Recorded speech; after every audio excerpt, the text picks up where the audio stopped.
अब भील आदिवासी जिस पर मेहरबान होंगे, चुनाव के दौरान उनके अच्छे दिन आ सकते हैं।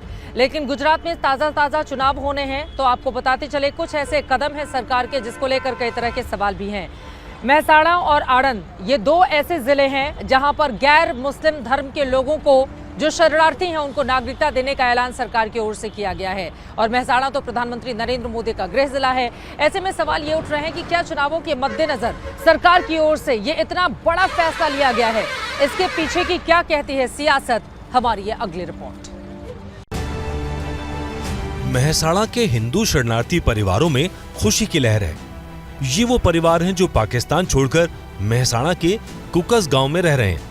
कई साल से ये परिवार इस गांव का हिस्सा तो हैं, लेकिन इनके नाम के आगे पाकिस्तानी शरणार्थी लिखा हुआ है। कई साल से ये भारत में नागरिकता का इंतजार कर रहे थे और अब इनका इंतजार खत्म हुआ। अब इन्हें मिल गई है नई जिंदगी, अपना भविष्य अब इन्हें सुरक्षित लग रहा है। पाकिस्तान से आए थे, किस हालात में आए थे और यहाँ किस तरह आप रह रहे हो? वहाँ पे बिल्कुल ठीक नहीं था। वहाँ पे हमारे बच्चों को पढ़ाया नहीं जा रहा था स्कूलों में, और पढ़ाने की बहुत बड़ी तकलीफ थी। और यहाँ पे हमारे बच्चे बिल्कुल यहाँ पे सही तरीके से पढ़ रहे हैं। सरकार ने निर्णय ले कितनी खुशी, बहुत बड़ी खुशी हो रही है हमें। हमारे लिए डबल दीवारी हो गई है, डबल दीवारी। खूब धन्यवाद। हमको नरेंद्र मोदी ने हमको नागरिकता का आर्डर दे दिया। जय हो भारत माता की। इन परिवारों को खुशी मिली है केंद्र सरकार के एक फैसले से। केंद्र ने तय किया है मेहसाणा और आणंद में रहने वाले हिंदू, सिख, बौद्ध, जैन, पारसी और ईसाई शरणार्थियों को भारत की नागरिकता दी जाएगी।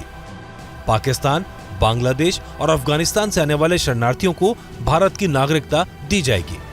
31 दिसंबर 2014 तक भारत आए शरणार्थियों को नागरिकता दी जाएगी।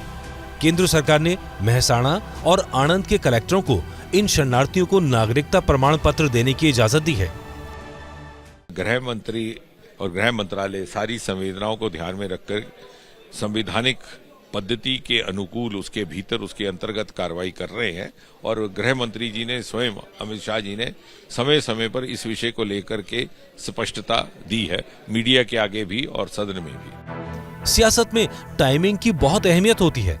केंद्र सरकार ने गुजरात में रह रहे शरणार्थियों को नागरिकता देने का फैसला किया तो विपक्ष को इसके पीछे वोटों वाला गणित दिखने लगा। चुनाव आ गए हैं तो ये सब याद अभी आ रहा है इनको। ये जो समुदाय की बात आप कर रहे हैं, ये लाल बहादुर शास्त्री के जमाने के समय में वो इन इलाके में उनको बसाया गया था। 2022 के गुजरात चुनाव के पहले क्यों याद आ रहा है? क्योंकि अभी तक इनको गुजरात में कुछ करने की जरूरत ही नहीं पड़ती थी। बीजेपी और कांग्रेस के अंदर ऐसी अच्छी सेटिंग थी कि दोनों को चुनाव तो लड़ते ही नहीं थे, दोनों सेटिंग करके। इस बार इन लोगों को चुनाव के पहले संघर्ष करना पड़ रहा है क्योंकि आम आदमी पार्टी वहां आ गई है। विपक्ष का आरोप है कि चुनाव के चक्कर में केंद्र सरकार ने शरणार्थी वाला पासा फेंका है। इन दोनों जिलों में 2017 के चुनावी नतीजों पर नजर डालें तो मेहसाणा में बीजेपी के हिस्से 5 सीटें आई थीं और कांग्रेस के हिस्से में सिर्फ 2, जबकि आणंद की बात करें तो कांग्रेस के हिस्से 5 सीटें आई थीं और बीजेपी के हिस्से सिर्फ 2। आणंद में मुस्लिम वोट प्रभावी हैं, लेकिन मेहसाणा में ऐसा नहीं है।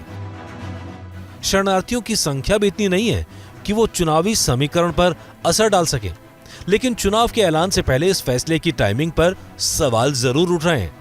लेकिन एक सच ये भी है, इस फैसले ने कई परिवारों को खुशियों की वजह दे दी है। जैसे ही घड़ी का काटा दोपहर 2:30 पे आए, बबीता जी का दिल सास बहू साजिश के लिए मचल जाए। और ये है इनकी बहू, पूरे दिन ऑफिस की टेंशन हो जाए गॉन जब ये करें अपना फेवरेट शो फ्री टाइम पे ऑन।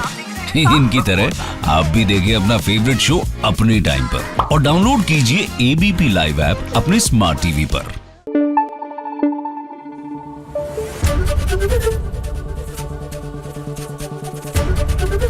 एबीपी न्यूज आपको रखे आगे।